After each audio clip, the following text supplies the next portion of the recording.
정치에서 어떤 사안이나 문제에 대해 다른 이견이 있고 자신의 주장을 펴며 비판하는 것은 정상적인 과정입니다. 그런데 상대방의 말꼬리를 잡아 그 진위를 왜곡하고 더 나아가 지적으로 게으르다는 망언을 하는 것은 지적 거드름 그 이상도 이하도 아닙니다. 지적 우월감에 젖은 선민의식, 특권의식의 소유자가 아니고서는 감히 다른 사람에게 공개적으로 지적 게으름을 지적할 수는 없을 것입니다.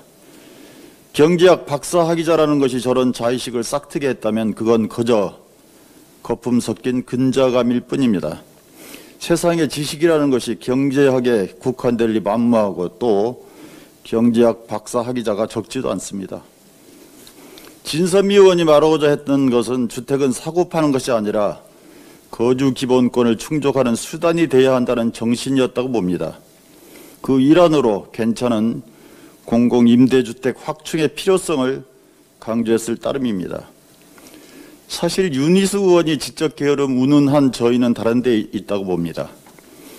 자신의 소신인 시장에 맡기면 모든 일이 제대로 된다는 시장 만능주의를 따르지 않는 정부 여당에 대한 반감을 그렇게 표현한 것입니다. 이미 2008년 세계 금융위기로 파산 선고를 받은 시장 자유주의, 신자유주의를 여전히 부족으로 삼아 살고 있는 것입니다. 윤희숙 의원류의 부동산 시장에 대한 사고는 의외로 간단합니다. 부동산 시장의 아파트 선호, 아파트로 자산 증식 욕망이 강하니 전국의 온통 재건축, 재개발을 허용해 아파트를 짓게 하면 된다는 주장입니다. 이렇게 되면 우리 사회는 난개발 강풍에 휩싸인 후 주거 특권층과 주거 빈곤층으로 양분돼 훨씬 더 양극화될 것입니다. 윤 의원은 시장의 자유를 떠받드는 것이 자유주의라고 생각하는 것으로 보입니다. 자유주의는 사회자유주의, 공동체 자유주의, 시장 자유주의, 무정부주의까지 그 스펙트럼이 넓다는 사실을 간과한 것입니다. 서구 정치 사상사의 두 기둥이 보수주의, 자유주의라고 말하는 대목에서는 두 눈이 의심스럽기까지 했습니다. 훨씬 오래됐고 영향력이 컸던 것이 공화주의, 민주주의였습니다. 그러면서 느닷없이 전체주의를 거론합니다. 정부 여당을 전체주의로 매도합니다. 정부 여당이 전체주의인지 여부는 국민의힘이 정부 여당의 눈치 보는 이성정당인지를 아닌지를 보면 됩니다. 윤 의원의 이런 편견과 오만에 찬 의견을 공표할 때 본인이 두려움을 느끼는지 안 느끼는지를 판단하면 됩니다. 시장 만능주의야말로 시장 전체주의입니다. 국가, 정부, 사회 모두 시장 논리에 종속돼야 한다는 사고만큼 전체주의적 사고는 없을 것입니다.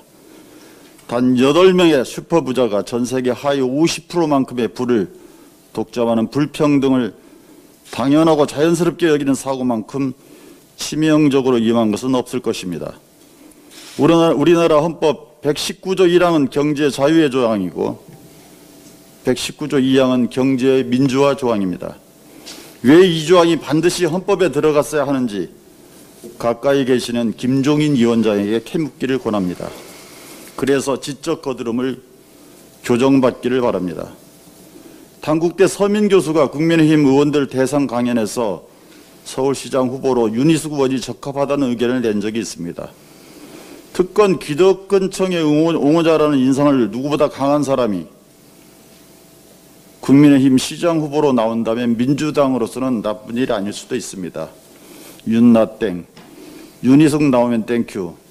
윤석열 이후 더 이상 언급하지 않으려 했는데 또 하게 됩니다. 이상입니다.